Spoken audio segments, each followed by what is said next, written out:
আমাদের লুৎফুজ্জামান বাবর শান্তিপ্রিয় মানুষ, লক্ষ লক্ষ কোটি কোটি মানুষের মহব্বত মায়াবীর মানুষের ভারত গেছ, ভারতের বাবার বাড়িতে গিয়ে তোর রেহাই পাওয়া না, তোর বাংলার মাটিতে আনলে তোকে ফাঁসি দিব, ফাঁসি দিব, ফাঁসি চাই, ফাঁসি চাই। নেত্রকোনা ডিস্ট্রিক্ট থেকে এসেছি আমি রেবেকা আক্তার রুবি, বাংলাদেশ জাতীয়তাবাদী মোহানগঞ্জ উপজেলা সভানেত্রী।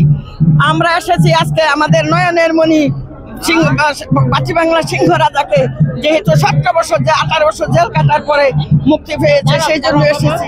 ওই কুনি হাসিনি কি করছে আমাদের লুৎফুজ্জামান বাবর স্বরাষ্ট্রমন্ত্রীকে অযথা জেল খেটেছে। দেশনেত্রী বেগম খালেদা জিয়া উনি একজন আফুসি নেত্রী, ওনাকে পঙ্গু করেছে, ওনার সংসার ধ্বংস করেছে। এবং ওই কুনি হাসিনির বিচার যতক্ষণ বাংলার মাটি না হয়েছে, যতক্ষণ ফাঁসি না হয়েছে, ততক্ষণ আমরা কুনি হাসিনি ভারত কেন গেলে? ওই জন্য তুই দেশে পায়ে ভারতে কি তুই ভারত বর্ষ করতে চাইছিলে বাংলাদেশে, তুই পারলি না। ওই তোর 41 বছর কোথায় গেল? ওই 5 তারিখে তুই কেন পালাইছ? তুই 5 তারিখে পালাইছ, কোথায় গেছ? তোর বাবার বাড়ি থেকে আসছো নিছ। ওই কুনি হাসিনি, ওই কুনি হাসিনি, ওই দেশটাকে কি করে পেয়ে গেছ?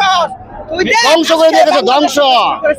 সারা বাংলার মানুষ আজকে লুৎফুজ্জামান বাবরের জন্য অত্যন্ত এলাকা থেকে সকল মহিলা পুরুষ এসেছে। কেন এসেছে? হৃদয়ের টানে, মায়ের টানে এসেছে, ভালোবাসার টানে এসেছে। এখন আজকে তুই পারলি না? শেখ হাসিনা বাংলাদেশ হাস না কেন? তুই যদি শেখার করে হাসাইবে, তোর বাপ যারা ছিল সেটি কি বলবো?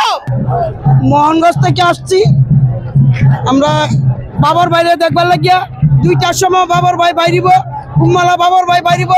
এই আতঙ্ক মনের মাঝে খালি হাল পিতাছে। এই জন্য আমরা সবাই যাতে কুম্মালা 2টা বাজবো আর কুম্মালা আমরা বাবার ভাই আমরা সামনে আসবো। বাবার ভাই হচ্ছে আমাদের চোখের মণি, মাথার মুকুট। বাবার ভাই ছাড়া তারেক জিয়া, খালেদা জিয়া ছাড়া আমরা কিছু বুঝি না। জিয়ার মধ্যে হয়েছে আমরা অহংকার। বাবার ভাই যতক্ষণ বাড়িব অতখানি মনে হয় আমরা আমরা একটু পানি খাইতাম না যতক্ষণ বাবার ভাই না বাড়িব। আমাদের খিদা নাই, আমরা এত দূর থেকে আইছি, রাইতে 11টার সময় আইছি, আর এখন পর্যন্ত আমাদের একটু পানিও খাই নাই। বাবার ভাই মুখ দেখবাম, শুধু বাবার ভাই অনেক কষ্ট করে দাঁড়ায় রয়েছি অনেকক্ষণ ধরে বাবার ভাইয়ের অপেক্ষায়, কাঁচা ফুলের মালা নিয়ে অনেকক্ষণ ধরে আমরা এখানে দাঁড়াই আছি। কিন্তু অনেক মানুষের ভিড়ের কারণে আমরা শৃঙ্খলা বজায় রাখতে পারতেছি না। মানুষ অনেক দূর দূরান্ত থেকে আসছে, অনেক কষ্ট করে নেতাকর্মীরা। হ্যাঁ, এই কষ্টটা যেন মানুষের সফল হয় এবং সবাই বাবর ভাইয়ের সাথে দেখা করতে পারে এবং বাবর ভাইকে দেখতে পারে, এই আশা করি। ভাই কষ্ট আমাদের কষ্ট মনে হচ্ছে না, কষ্ট আমাদের কাছে আনন্দ মনে হচ্ছে। আজকে আমাদের কাছে ঈদের মতো আনন্দ লাগছে। 17 বছর পরে আজকে আমাদের নেত্রকোনার প্রাণপ্রিয় নেতা আমাদের মাঝে ফিরে আসবে। আরো কষ্ট হলে আমরা অপেক্ষা করবো। মদন উপজেলা থেকে আসছি, আমার নাম মোহাম্মদ হারেস মিয়া।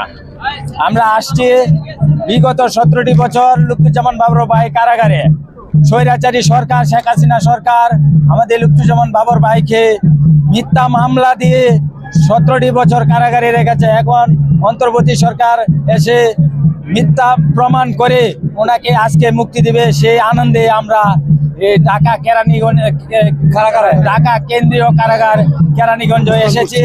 সকল বাংলাদেশের নেতৃবৃন্দ এসেছে। Action to action, direct action, বাবার ভাইয়ের অ্যাকশন, ডাইরেক্ট অ্যাকশন, বাবার ভাই আসছে, রাজপথ কাঁপছে, কালেজুরির মাটি বাবার ভাইয়ের। আজ আমরা এখানে সমবেত হয়েছি বাটি বাংলার সিংহ পুরুষ লুৎফুজ্জামান বাবর, ভারতের আতঙ্ক, শেখ হাসিনার আতঙ্ক, লুৎফুজ্জামান বাবর ভাইকে মুক্ত করে, নেত্রকোনার গর্ব বাবর ভাইকে মুক্ত করে নেত্রকোনার মাটিতে ফিরিয়ে নেওয়ার জন্য। সংগ্রামী সাথীরা, বাবর ভাই শুধু নেত্রকোনার অহংকার নয়, বাবর ভাই ছিলেন সারা বাংলার অহংকার, খালেদা জিয়ার অহংকার, বাবর ভাই ছিলেন তারেক রহমানের অহংকার। সেই বাবর ভাইকে আজকে মুক্ত করে আবার বাংলার মুক্ত আকাশে ফিরিয়ে নিয়ে যাবো ইনশাআল্লাহ। আজকে এই 3 থানার মানুষ নয়, আজকে সারা বাংলাদেশের ঢাকার মানুষ এখানে এই জনগণই প্রমাণ করে দেয় বাবর ভাইয়ের যে কি ভালোবাসা, কি আবেগ। আমাদের আবেগ অনুভূতির ভালোবাসার জায়গা একমাত্র বাবর সাহেব। বাংলার নেলসন ম্যান্ডেলা বলা হয় তাকে। আপনারা এই উপস্থিতি আজকে প্রমাণ করে লুৎফুজ্জামান বাবর সাহেবকে, এবং আমরা তাকে ছাড়া কিছু বুঝি না, এবং তার দ্রুত মুক্তিতে আমরা খুবই আনন্দিত এবং উচ্ছ্বাসিত, এবং আমরা চাই আমাদের নেতাকে আমরা যেন খুব দ্রুত আমরা জিয়া উদ্যানে যাব, ঢাকা সিটির বিভিন্ন জায়গাতে আমরা যাব, এবং তার যে মদন উপজেলা, মদন মোহনগঞ্জ, খালিয়াজুরি, নেত্রকোনা 4 আসন থেকে তিনি সবসময় প্রতিনিধিত্ব করে আসছেন। আমরা তার আবেগ, অনুভূতি, ভালোবাসার জায়গা থেকে আমরা সর্বোত্তম চেষ্টা করছি, এবং এইখানে যে নেতা কর্মীরা আছে তারা আগামীকাল গতকাল 15 তারিখ থেকেই তারা এই কেন্দ্রীয় কারাগারের আশপাশে এলাকায় অবস্থান নিয়েছিল, এবং আমাদের এইখানে এক অংশ লোক আপনারা দেখতে পাচ্ছেন। আমাদের আরো এরকম মিনিমাম আমরা আশাবাদী 1 লাখ, 2 লাখ, 3 লাখ মানুষ হবে ইনশাল্লাহ।